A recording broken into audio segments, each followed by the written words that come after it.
And especially, does poor corporate governance really reduce firm value, or is it that poor quality firm adopt poor corporate governance and high quality firm adopt good corporate governance? So Alan Ferrer from Harvard Law School. With Martin Kramers at the Yale School of Management, 30 years of corporate governance. That's a reference to the fact that we've gone back to starting in 1978 and looking at firms' corporate governance provisions. Generally speaking, data, comprehensive data of the nature that we use here is not available prior to 1990. So we've very substantially expanded the data set that's available for corporate governance research, and I'll talk more about that in a second. Okay, so just to back up for a second, what is corporate governance? We're basically operating with the definition of Schleifer and Vishny, ways through which suppliers of capital can assure themselves of getting return on investment, and what are the mechanisms at the firm level or at the state of incorporation level to ensure that that will in fact happen. Okay, now the real focus of the paper and what we look at is, and I'm going to move these chairs, is how to measure corporate governance. And there's a number of different measures of corporate governance that are in the literature. IRC, the Investor Responsibility Research Center, is the provider of corporate governance data. This data, the IRC data, starts in 1990 and goes up to the present, and it tracks corporate governance provisions, specifically 24 corporate governance provisions at the firm level starting in 1990 for several thousand firms. Most corporate governance research today uses the IRC data, and hence most corporate governance research is based on the 1990s and a few years thereafter. The most important measure of corporate governance in the literature is called the G index by Gomper's issue metric, which is a score that a firm has of how many of 24 corporate governance provisions a firm has. These 24 corporate governance provisions, I'll go into more detail in a second, basically measure how entrenched or how arguably entrenched the management of the company is. So the higher your G index score, the more, or at least arguably, the more entrenched management is vis-a-vis the shareholder base. And again, this data exists, these G index scores at the firm level exist starting in 1990. Lucian, Bubchak, myself, and Alma Cohen took 6 of these 24 corporate governance provisions, again tracked in the IRC, and created an entrenchment index, and we showed in a paper that we that the negative effects of entrenchment that's measured by corporate governance provisions on firm valuation is largely explained by 6 specific corporate governance provisions, those being staggered boards, poison pills, golden parachutes, supermajority requirements for voting and merger and acquisition activity,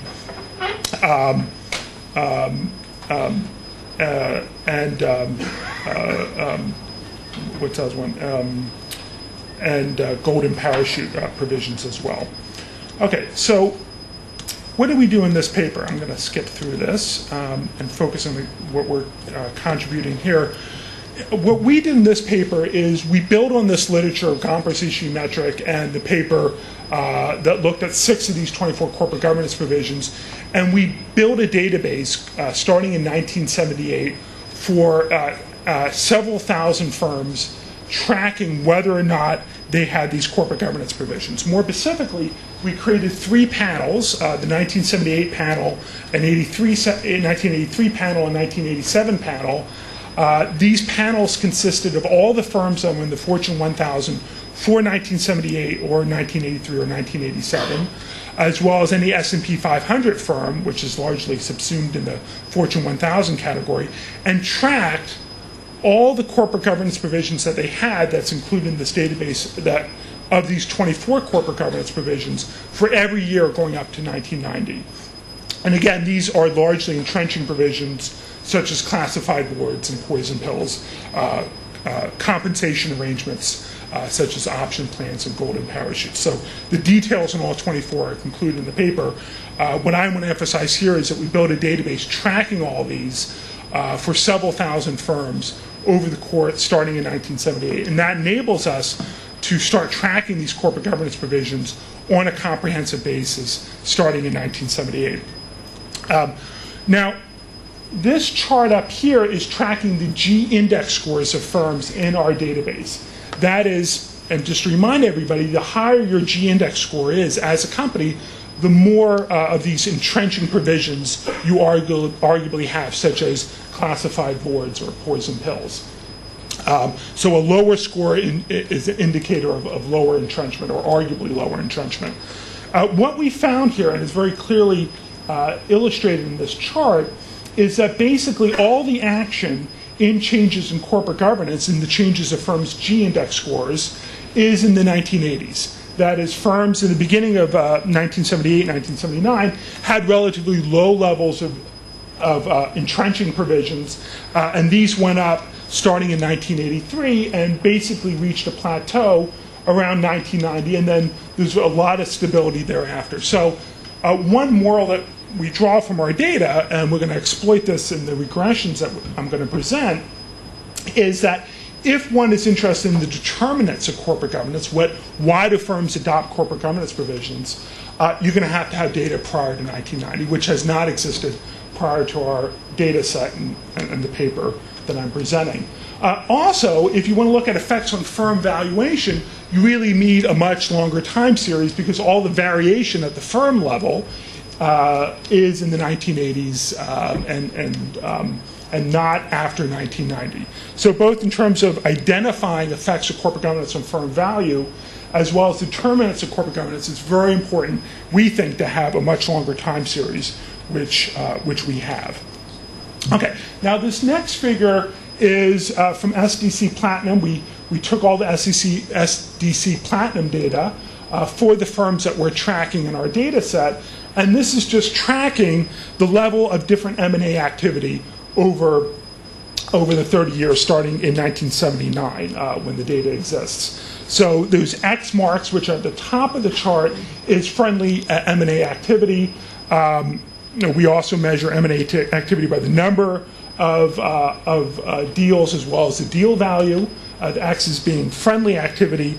The squares and the triangles are hostile and LBO, leverage buyout activity. What's very important here is that leverage buyout activity and hostile takeover activity really had very significant incidence in the 1980s. There's friendly merger activity over this 30-year period, but leverage buyout and hostile takeover activity is really a phenomenon of the 1980s, and we're going to exploit that fact in our regressions as well. Okay, before I go into those regressions, I want to emphasize the fact that we coded our data, this data that's tracking corporate governance provisions at the firm level, to be compatible with the IRC data that starts in 1990. And we went through a lot of quality checks and comparisons to ensure that we're doing apples to apples. That is, our coding for the IRC 24 corporate governance provisions in the 1978-1989 period is consistent with the coding of that data from 1990 to 2006, which is, again, in the IRC data that's been basically the source for corporate governance data for empirical corporate governance research. I could go into more details, but the bottom line is we have high confidence level that our coding is accurate, is consistent with IRC, and we run a number of checks along that dimension. Now, that being said, there are 3 errors in the IRC data that we identify and correct for. First, the IRC data for several of these corporate governance provisions, specifically anti-greenmail, director duties, and director liability corporate governance provisions, miss a number of state statutes that affect whether a firm has those provisions. So this is simply to say that we included a number of additional state statutes that are missed by IRC in our coding of the data. The other thing that we correct for in the IRC data is that IRC, for a couple of these provisions, these corporate governance provisions, does not code for state defaults. So let me give an example. One of the provisions that's important that a lot of research has been focused on is whether there's a limitation on shareholders to call a special meeting to change the board or to conduct other business of the firm. So do shareholders have an ability to call a special meeting outside just meeting at the regularly scheduled annual meeting? Again, that's in the IRC data. It's been a lot of focus of research. problem is that the IRC data, the IRC assumes that if the firm's corporate charter or bylaws does not have a limitation on the abilities of shareholders to call a special meeting, that such a limitation doesn't exist. That's just plain wrong, because for a number of states, if the charter or bylaws are silent, whether there's a limitation on special meeting is going to depend on the state default rule. In Delaware, for example, the state default is that you cannot call a special meeting. So a second error in the IRC data that we correct for is what we take into account in our coding the state default, which is going to apply when the corporate charters or bylaws are silent on the issue. And then thirdly, with respect to director indemnification, when directors are going to be indemnified for expenses that they incurred in litigation and liability that they face, whether companies have director indemnification provisions in place, was substantially underreported in the IRC data. So we code consistent with the IRC data, but we correct for a few mistakes in the IRC data at the same time. Okay. Okay, so let me go to some of the regression results. So the first issue that we took a look at is determinants of G-index scores. Now remember that most of the action in the corporate governance world in terms of G-index scores, how many entrenching provisions a firm has, is in the 1980s and not in the 1990s. So we have a lot of power now, given the variation at the firm level that we have in our data set, to try to identify determinants why firms are adopting these entrenching provisions. What are the motivators? We do pool panel regressions. Very important, and this is, I think, the fundamental contribution of the paper, is that we run our regressions with firm fixed effects, meaning that we control for differences, we control for time invariant differences at the firm level in our regressions. So having a long time series enables you to control for time invariant but unobserved characteristics at the firm level in the regressions, which is not possible using just the 1990s data given the lack of variation. So we're going to present a number of results with firm fixed effects regressions, which we think add a lot of power econometrically to what we're doing. We also cluster standard errors at the firm level to control for correlation and standard errors at the firm level as well. We also control for industry of the firm as well in our regressions using standard methods in the finance literature. Okay, so first result is, and this is a big issue in the literature, is the correlation between entrenching provisions and lower firm valuation. This is basically using Tobin's Q, the standard measure of firm valuation. Is that due to the fact that poorly governed firms with bad management, say, load up on these entrenching provisions, so that the correlation between bad corporate governance and firm valuation is just a result of selection? That is, firms that are poorly managed anyway load up on these bad corporate governance provisions. We find almost no evidence for that reverse causation story. That is, low-value firms deciding to load up on bad corporate governance. So the explanation for the correlation in the literature between bad corporate governance and firm valuation is not explained by low-value firms adopting these provisions. There's a slight selection in the 90s. There's no selection effect in the 80s. Now, turning to M&A activity, we looked at all the M&A activity. Again, we looked at friendly, leverage buyout, and hostile takeover activity. We find some very strong results here. And the punchline here, these are the regression results if people want to confirm what I'm saying.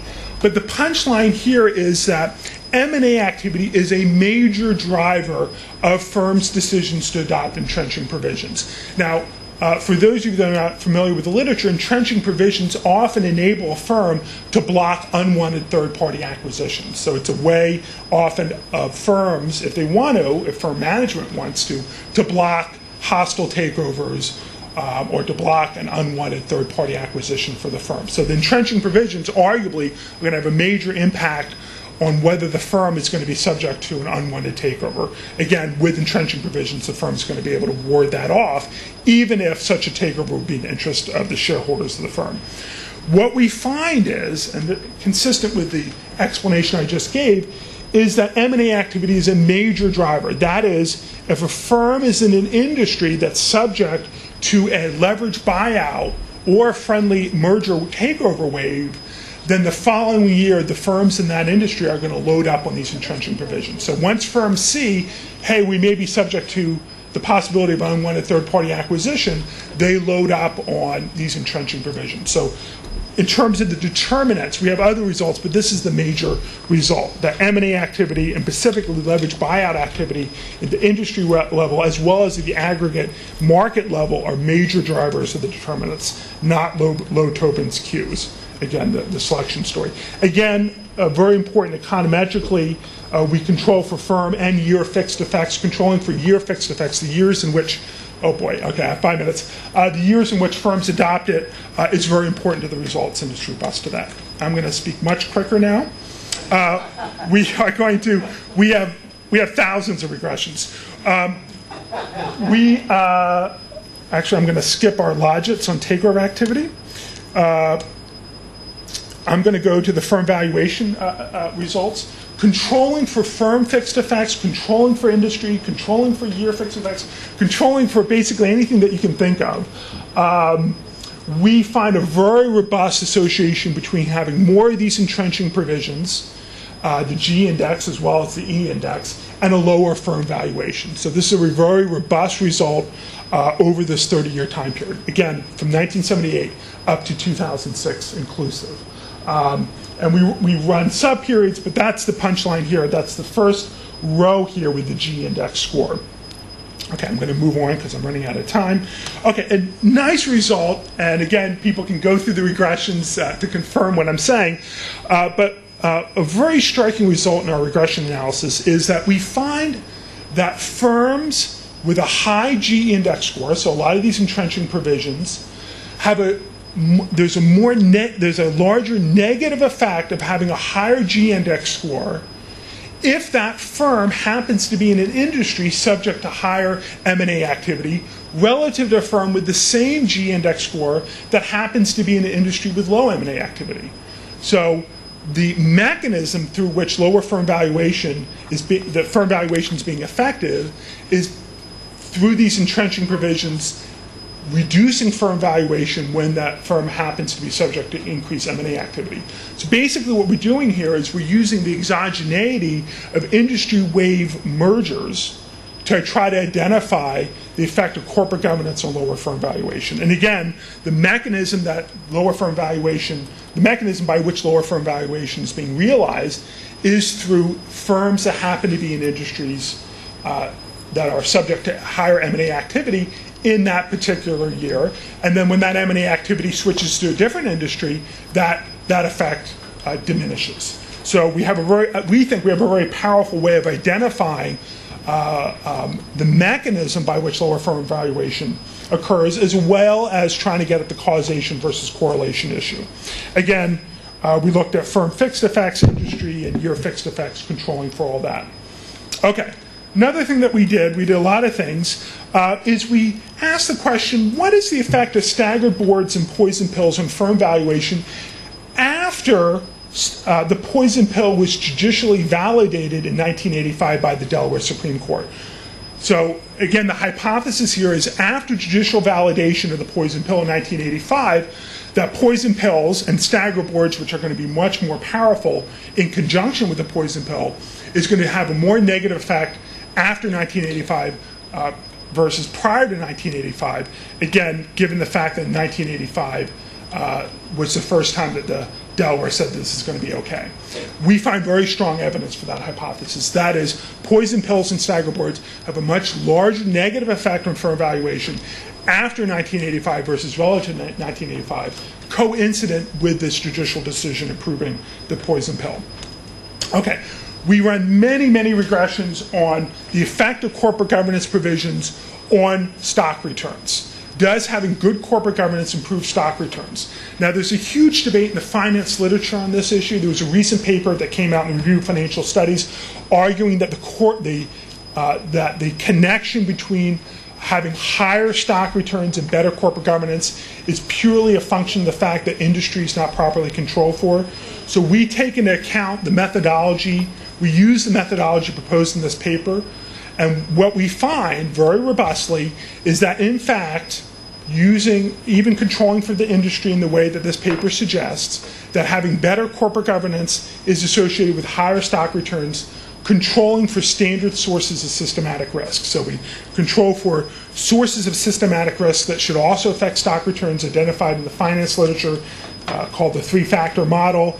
Also controlled in many different ways for industry. We find a very robust association, despite all those controls, between better corporate governance and higher stock returns. And it doesn't matter how you weigh your portfolios of good corporate governance firms, whether by value, by market cap or equal weighting, it's robust to all that.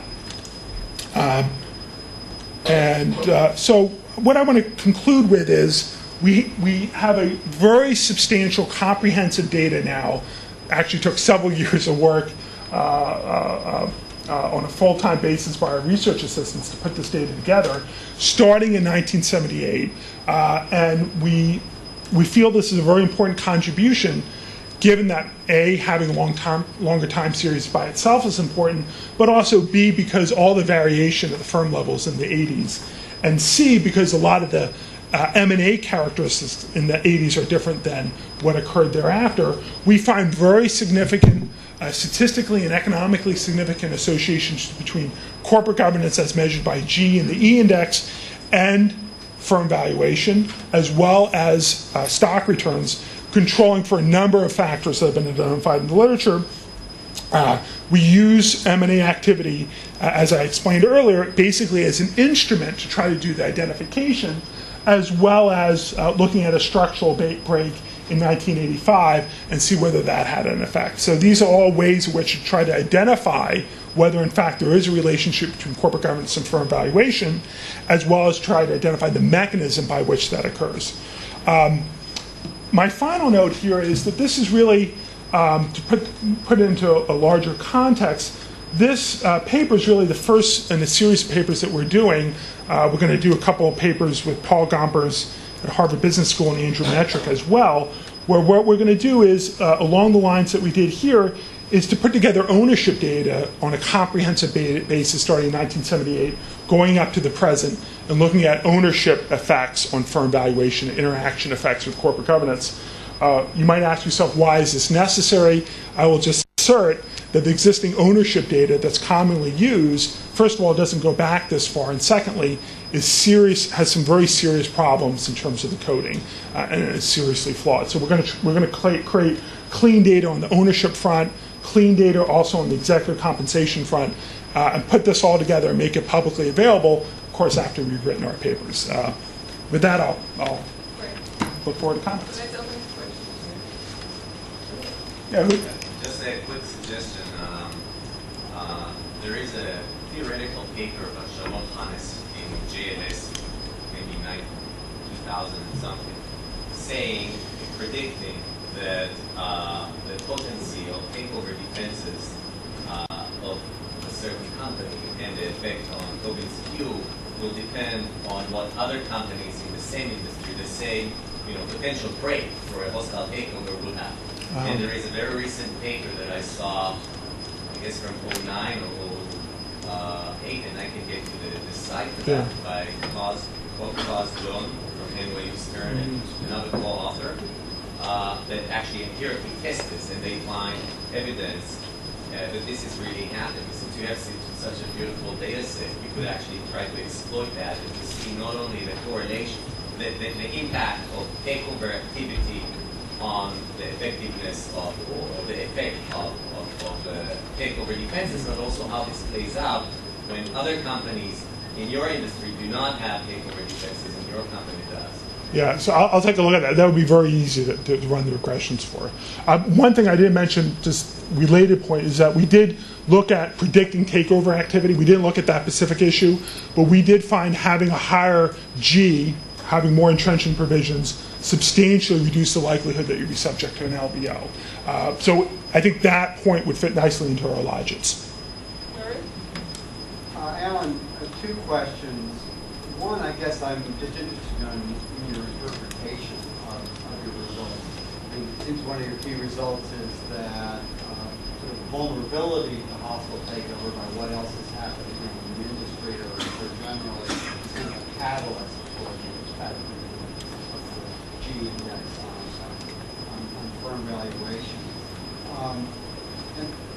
raises a question as to whether these governance provisions are really resulting in a lower quality at a real economic level, a lower quality of firm governance, or whether it's simply that the markets are actually saying, hey, here's a bunch of businesses that are in play. If this company has sufficient defenses, I guess we're going to lose out on what may be a bubble in a takeover market or whatever.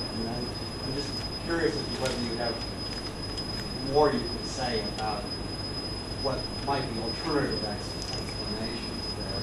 And the other one is, I guess, the standard question about your stock returns analysis. If you found a way to make money, why aren't these effects on discounted? So let me take the second question first. So one of the things that we're going to do, my co-author has a paper on that argues and tries to empirically validate the argument that the premium associated with better corporate governance is a proxy for a source of systematic risk. So that would be one prominent explanation, not the only one, for these abnormal stock return effects. So one of the things that we're going to do is to try to see whether that explanation is empirically validated for our time period.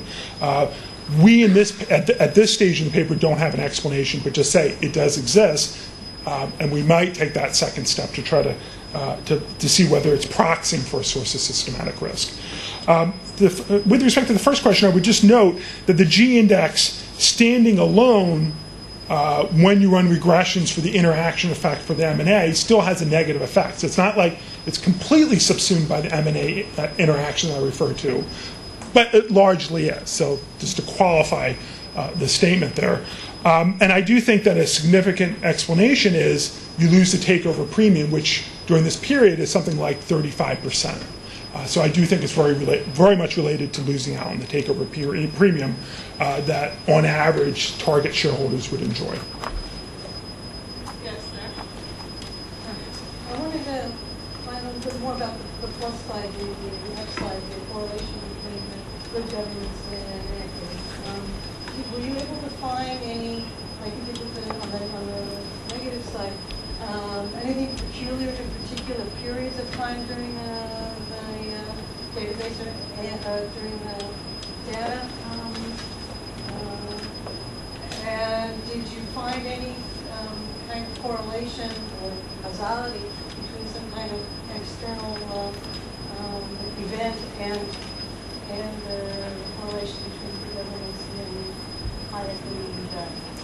Okay, so one thing I would emphasize is the stock return results, in my mind, are fundamentally different than the valuation results. So with respect to and you could have no relationship with stock returns, but have higher firm valuation associated with good corporate governance. So just to emphasize the point, the stock returns and the firm valuation, the Tobin skew results are very different results. Now, we did look at sub-periods with respect to the return results, and broadly speaking, the return results are the magnitude of the positive equity performance associated with good corporate governance is larger in the 1978-1989 period relative to the 1990 to 2006 period.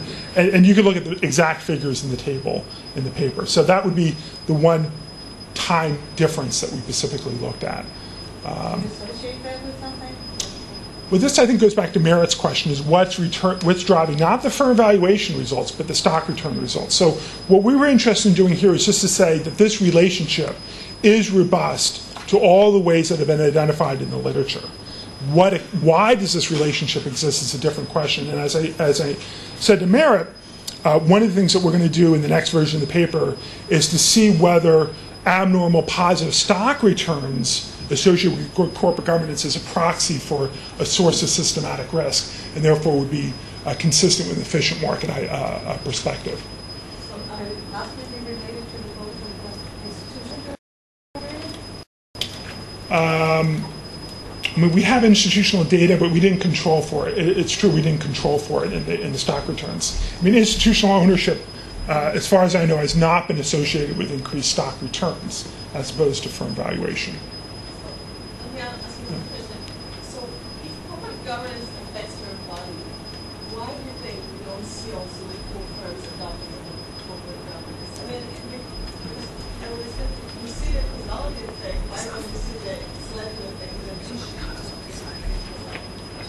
why don't we see poorly governed firms adopting?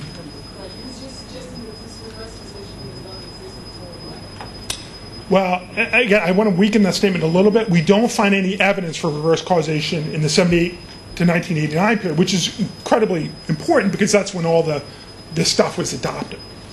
And we find weak, that there is a small selection effect in the 1990s. So we do find some selection effect, but it's of secondary importance. Now, why is that? That's outside the scope of our paper.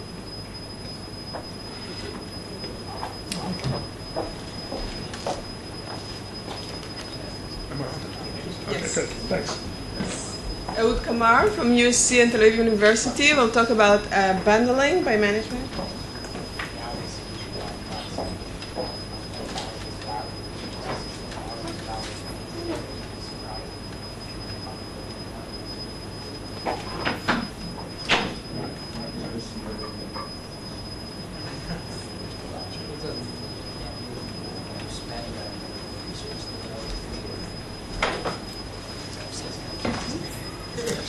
Okay, so actually, Alan's paper is a good segue into Lucian, Bebchuk, and my paper, because one of the interesting findings that Alan and his co-authors have found is that exactly at the time that managers need anti-takeover defense tactics, that's exactly when they adopt them, or shortly after they realize they need them.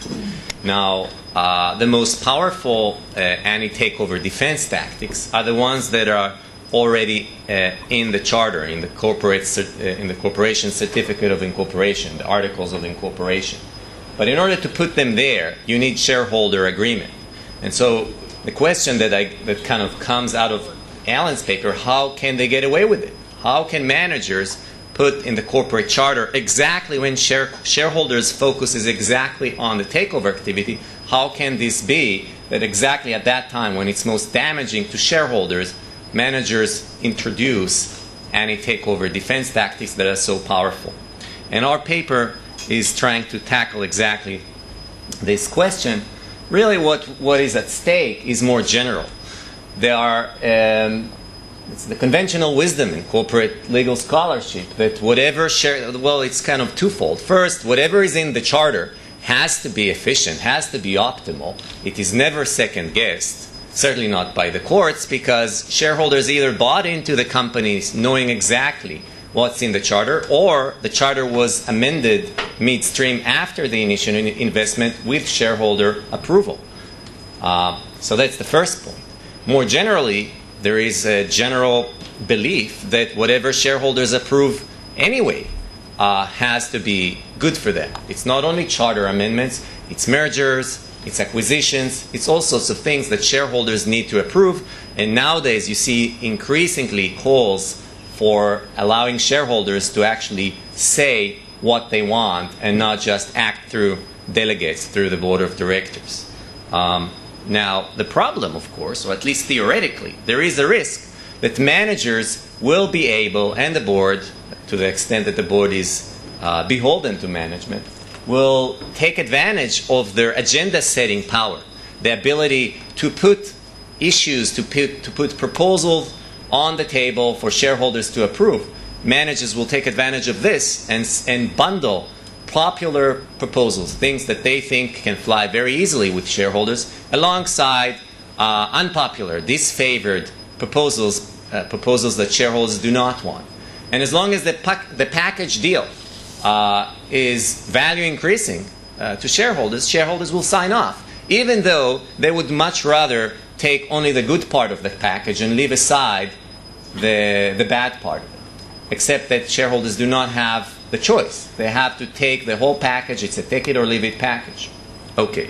So theoretically, this is not a new idea. It's been around. And in part, it was discussed in the late 80s because of dual-class recapitalizations. At the time when, exactly the time that Alan describes, when shareholder managers discovered the risk of hostile takeovers. One of the popular defenses at the time was to recapitalize a firm that has only single class of stock into a firm that has two classes of stock, with one class having less voting rights per share. This is a very effective takeover defense, and it needed shareholder approval, and shareholder approved it in many cases. Why did they approve it? Well, they got also a sweetener alongside the bad thing. They got low voting stock, but with high dividends, higher dividends than they would get otherwise. And managers said, you want this package? Great, sign off. And they did. Since then, it became illegal in the United States, and also in Israel, in fact, to recapitalize a firm that has only single class of stock into having dual class of stock. So that issue is off the table. But the general concept is not. The general concept of whether you can bundle something good with something bad and get shareholders to approve both, that's still a possibility, and we're trying to exploit to see if this is really happening. And so in order to see this, we try to use as a case study probably the single most attractive sweetener you can think of, which is a sale of the company. Shareholders love to do that if the premium is right. And the worst nightmare for shareholders, I guess, in the last few years, staggered boards. There are papers that show that staggered boards are very effective in deterring hostile takeovers. They are correlated with all sorts of inferior management decisions. The board is less likely to fire poorly performing CEOs if the board is staggered. The board is more likely to make lousy acquisitions if it's staggered. Stock returns, or Tobin's Q, are lower when the board is staggered. Everything points pretty much in the same direction. And interestingly, in the last 10-15 years, shareholders have been quite aware of this and would not approve any introduction of a staggered board when the board is initially non-staggered. So today, the companies that have a staggered board are the ones that where management was wise enough to do it in the early or mid-'80s before everybody knew what was going on. Now you cannot introduce a new staggered board on a standalone basis. What we are trying to see is whether managers can bundle and say, guess what? We're going to offer you to sell the company at a premium, but the company will adopt a staggered board structure in the course of the merger. Why would shareholders care that the company adopts a staggered board structure? After all, they're selling the company. They will care if the sale is for stock. If the company is not sold for cash, but also for stock or only for stock, shareholders will care about the structure of the board of the company going forward, even after the transaction. So let me be more specific. There are basically three ways managers can structure this bundle. First, there are types of mergers that we call, can you see all the way down there? Okay, I'll hope you can. Mergers that we call continuing entity mergers. That's not the term of art, but we used it here. First, company A merges into company B. Lawyers call this a straight merger, a statutory merger, a direct merger. The more common structure is actually A merges with a subsidiary of B. It doesn't matter who merges into whom, either the subsidiary into A or A into the subsidiary, but one way or another, A becomes a private company or a subsidiary, and B remains public. I marked the B's in both cases in red. Those are the companies that remain on top. They remain publicly traded. Now what happens in this deal is that you have two companies, A and B, and they have completely different charters in principle, or at least potentially.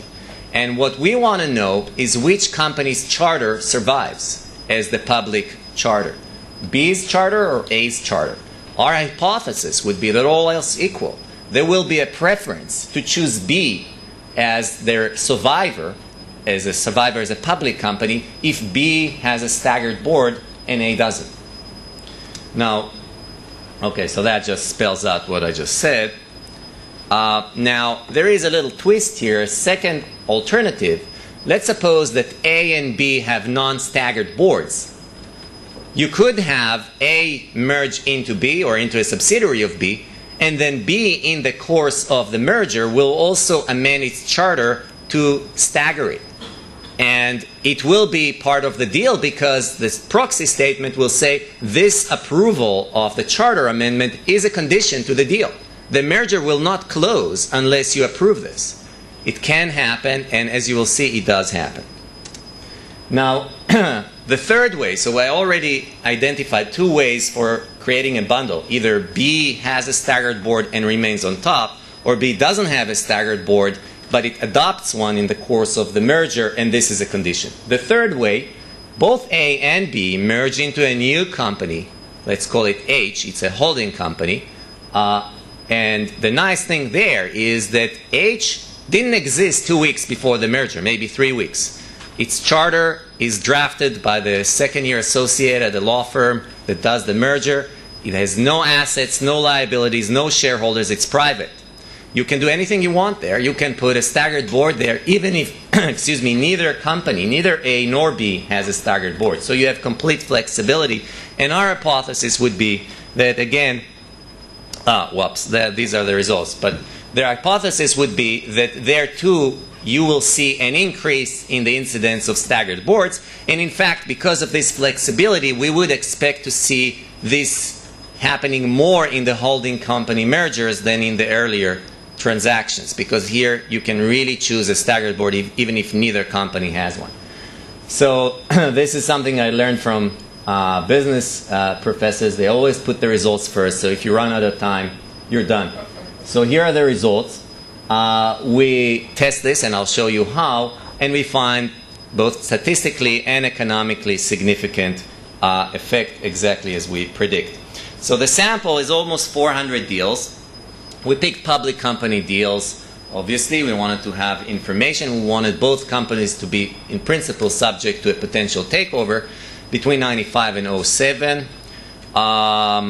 And we looked at deals that included at least some stock consideration. Most of them had only stock consideration. And we didn't want to look at companies that were, you know, a whale and a minnow merger. We only looked at, I wouldn't say only mergers of equals, but close to that. Neither company is more than twice the size of the other. As you will see, size plays an important role in choosing who will survive. And finally, we excluded dual class firms because they can mess things up. A dual class structure is a takeover, can potentially be a takeover defense, and it can also raise issues of compensating the high voting class in the course of the merger for giving up its votes. So we didn't want to use that. The results hold, although even if we include that. Okay, the data come from SDC. That identifies the deals for us. Chris gives us stock information, and then the pain that we had to endure is Edgar filings to actually see who merges into whom, exactly what the structure was, who had a staggered board initially, who had a staggered board after the deal, and so on. Okay, so what we see is that most deals fall into the category of continuing entity mergers. That is, one company survives and its charter remains the charter. It inherits whatever was initially. Then there are almost 45 deals where a whole new company is formed. There you have absolute flexibility in choosing the board structure. And those tend to be bigger deals, as you can see. All right. Some more summary statistics. What you see here is the incidence of staggered boards. You have almost 60%, 61% of the deals of the firms have a staggered board. About 17% of the deals have neither company with a staggered board. 43, and then the rest is kind of equally divided between having both company with a staggered board initially or one of them only with a staggered board. Now, obviously, for the continuing merge, we have 5 days. I'm good. I'll be done soon. So the most interesting deals for us are probably the ones where one company has a staggered board and the other doesn't. Because if both of them have a staggered board, it doesn't matter who will survive, it will have a staggered board anyway. So let's focus on this. And that's the last row of the previous table. As you can see, the likelihood of surviving is far greater if you have a staggered board than if you don't. Some regressions to show you pretty much the same thing.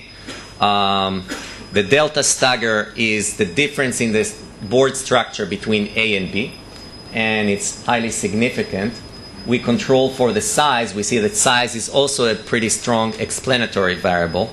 That is, the larger company is more likely to swallow the small company. Here we focus only on friendly deals, because hostile deals, it's very clear who will be the survivor. It's going to be the bidder. And guess what? If you have a non-staggered board, you're more likely to be the target. Now, here we control for additional variables that we thought could be important, at least for the business world. I don't know why legally they should be important, but who becomes the CEO of the combined company and who controls the board of the combined company could perhaps also explain who remains up on top as a corporate, as a legal matter. It shouldn't. It doesn't have to, but it does. Even after we control for all this, we still see our effect. And it is economically meaningful. This is basically its predicted values. We just assume that